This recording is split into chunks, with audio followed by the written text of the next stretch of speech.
Então, antes de começar essa aula propriamente dita, eu gostaria de me apresentar para vocês. Meu nome é Dalton Freire, eu sou saxofonista, flautista, e também compositor, arranjador e um pouco cantor também. E recentemente tive uma música de minha autoria classificada para o Festival da Rádio MEC ano passado e conseguiu receber um prêmio, né? Uma premiação, e vocês vão ter a oportunidade de saber um pouco mais sobre ela. A minha formação é um misto de erudito com popular. Eu comecei tocando violão e cantando, né, lá na minha adolescência. E essa foi a minha base para tocar e depois os outros ritmos de música popular. E, enfim, eu tive a chance de trabalhar com bossa nova durante muito tempo. Sempre no repertório dos meus trabalhos nesses gêneros, tocando jazz, tocando MPB, sempre tinha uma bossa nova no meio, né? E eu pude desenvolver todo um processo de executar mais fielmente esse gênero que eu gostaria de passar para vocês. Uma coisa importante, a sonoridade. Uma coisa muito importante é o saxofonista que pretende tocar bossa nova, ele tem uma concepção de som e ouvir muito os saxofonistas que são referência.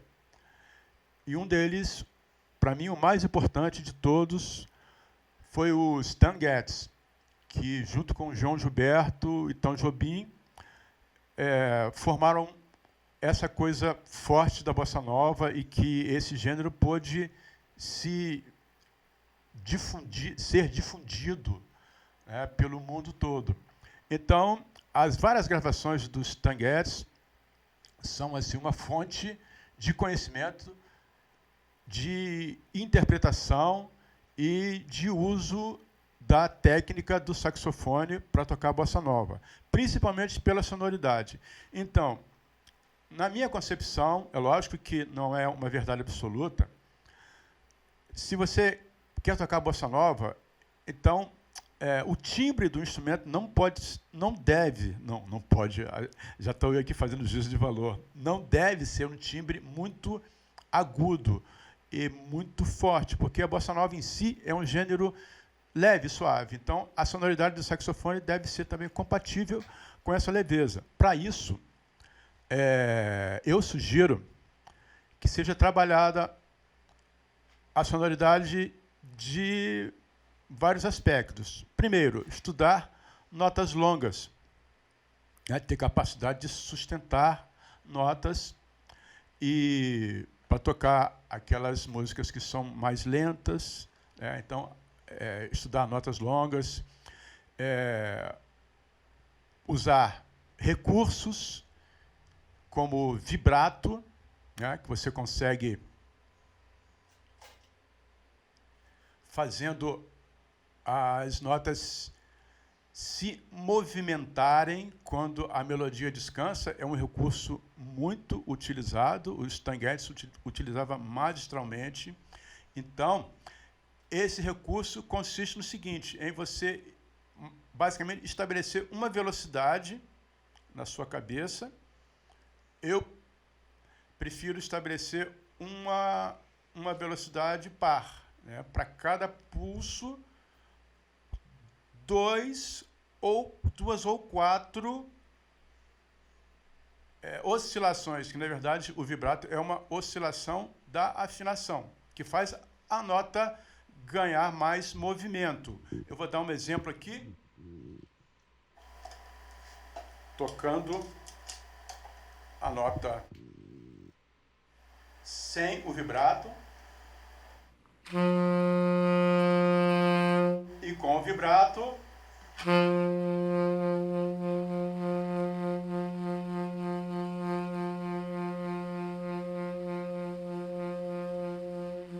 Então, estou pensando em 4 vibrações por pulso. Se eu tenho um pulso de 1, 2, 3, 4.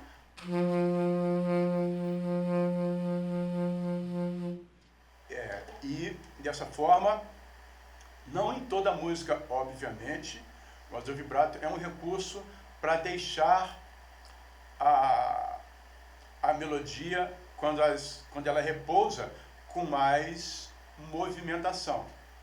Um outro recurso que é recomendável ser utilizado é o subtônico. Como o próprio nome está dizendo, subtônico é um som que se consegue no saxofone e ele é um pouco abaixo do tom. A afinação dele é um pouco mais baixa, mas, em compensação, é o timbre que é o ideal para certas passagens onde, no saxofone, o som é muito forte e não combina com a leveza do estilo. Eu vou dar um exemplo para vocês, aqui tocar uma nota com a embocadura normal e depois eu vou passar para o subtônico. Vocês vão perceber a diferença de timbre.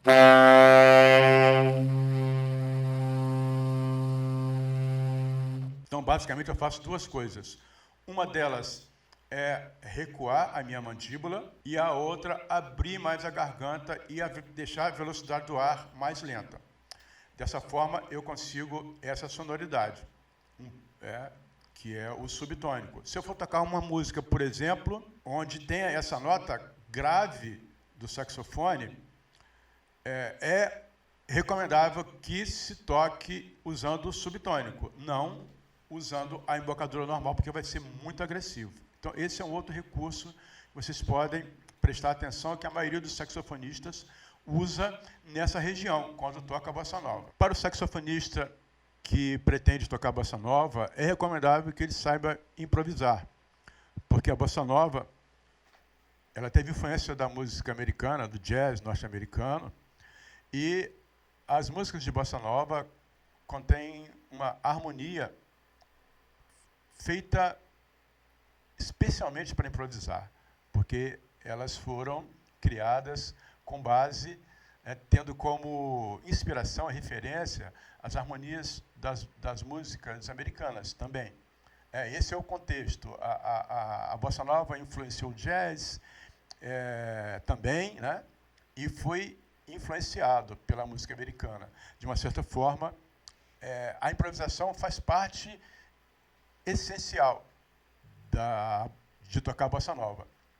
Então, para isso, para nós que somos músicos de instrumento essencialmente melódico, né, como saxofonistas, flautistas, é importante ter essa harmonia na cabeça quando se vai improvisar. Por quê? Para quem toca instrumento harmônico, violonistas e pianistas principalmente, eles têm uma certa vantagem, porque eles estão sempre tocando a harmonia com a mão esquerda, né? E então estão constantemente tendo esse senso harmônico. O sentido harmônico está vindo sempre, né? E a gente precisa disso, nós saxofonistas precisamos disso. E uma forma de fazer isso é tocar os acordes das músicas, arpejando esses acordes de forma básica: tônica, terça, quinta e sétima. Se o acorde contiver notas de tensão, é preferível resumir em tétrades. Mas, basicamente, é isso. Dessa forma, se retém essa sonoridade dos acordes na cabeça e é uma base, uma referência para que se toque sempre as notas do acorde. Você vai estar sempre dentro da harmonia, tocando as notas do acorde. Então, vamos tocar agora um exemplo disso que eu falei, da parte A de Garota de Ipanema.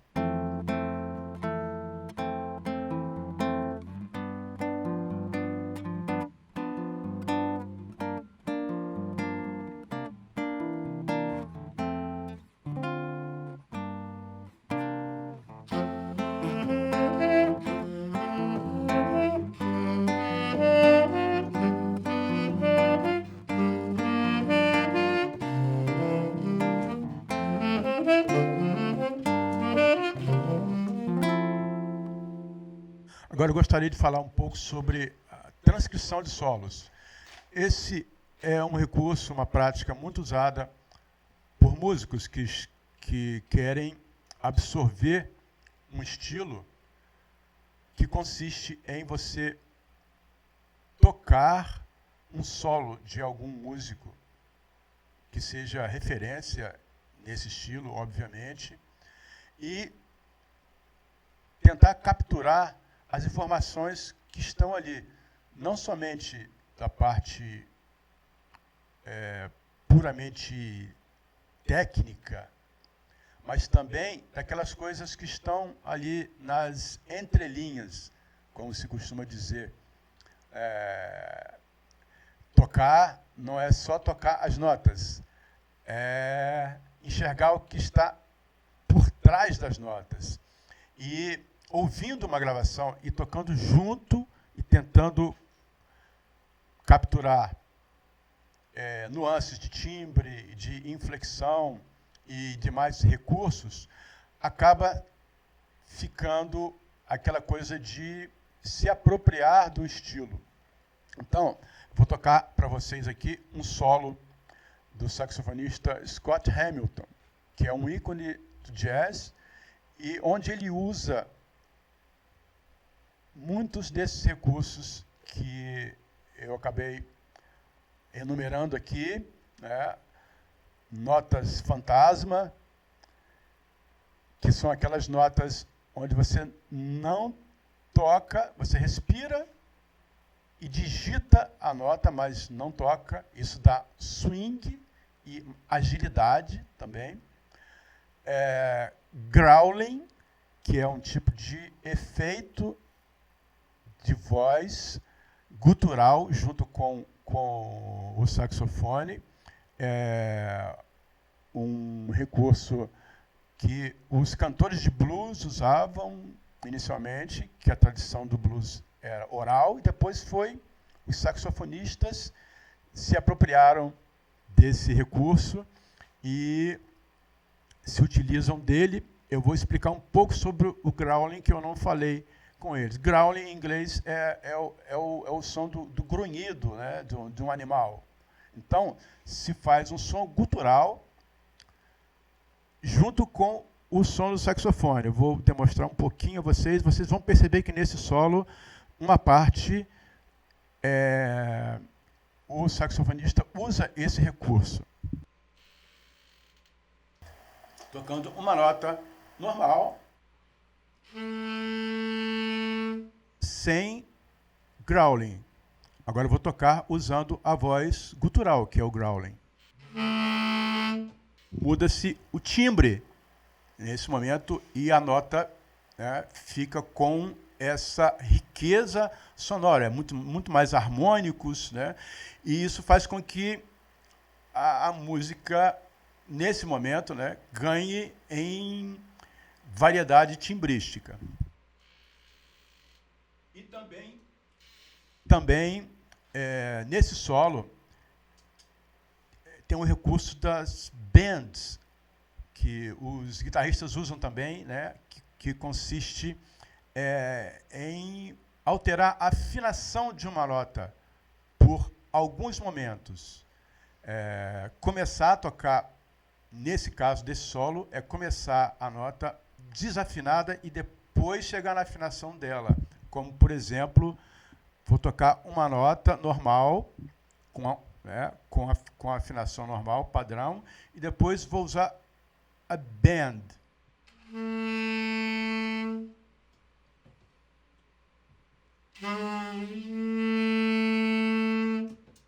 Esse recurso sendo usado na hora certa, lógico que é um recurso que não deve ser usado em demasia, porque fica uma coisa caricata, mas no momento certo enriquece a música timbristicamente.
quando se estuda para tocar um solo, a intenção não é tocar identicamente, é justamente abstrair dali aquelas nuances de linguagem. E depois, num solo, você vai se debruçar sobre aquela parte que mais te agradou e tentar fazer com que aquela frase ou aquele padrão faça parte da sua linguagem. Aí você pode estudar aquilo em outras tonalidades, aproveitar, analisar aquilo ali com relação à harmonia e estudar isso em outras tonalidades e usar em outras músicas. Dessa forma, se estende o seu vocabulário em qualquer estilo.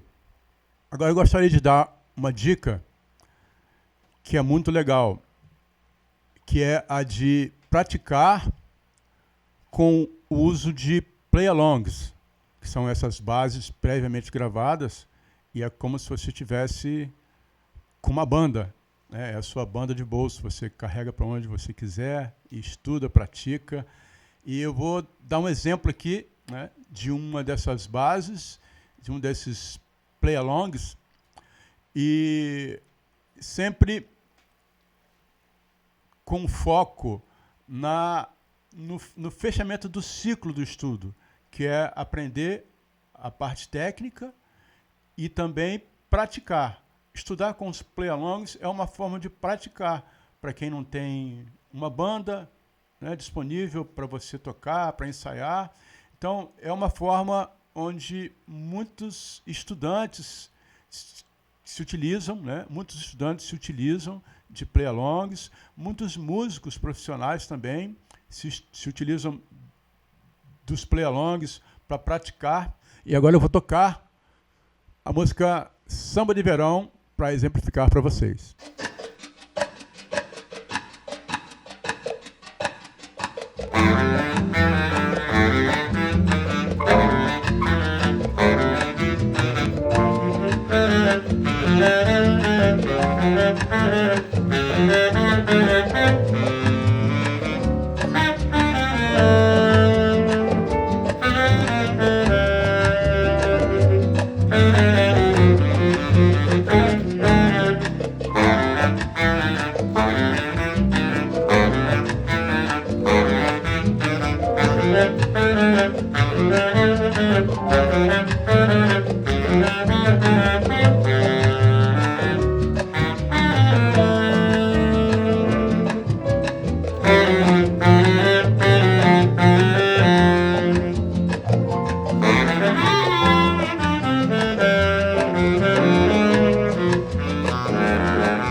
Eu gostaria agora de fazer um convite a todos que quiserem participar da Semana da Bossa Nova, enviando para a gente um vídeo com um desses play-alongs ou um outro de livre escolha sobre Bossa Nova, e que a gente vai ter um dia especial para isso, para mostrar essa participação voluntária, obviamente, de quem se sentir impelido a fazer, né, de uma forma que possa participar desse momento com a gente, né? Vai ser muito legal. E é só mandar um e-mail para o link na descrição desse vídeo. E se quiser algum play-along também, entre em contato, que a gente vai estar fornecendo isso para vocês. Ok? Então, tudo de bom. Acompanhem as outras aulas, né, dessa semana da Bossa Nova, de piano, violão, guitarra, canto, contrabaixo, bateria, flauta. Então vai ser uma semana muito rica. Até lá!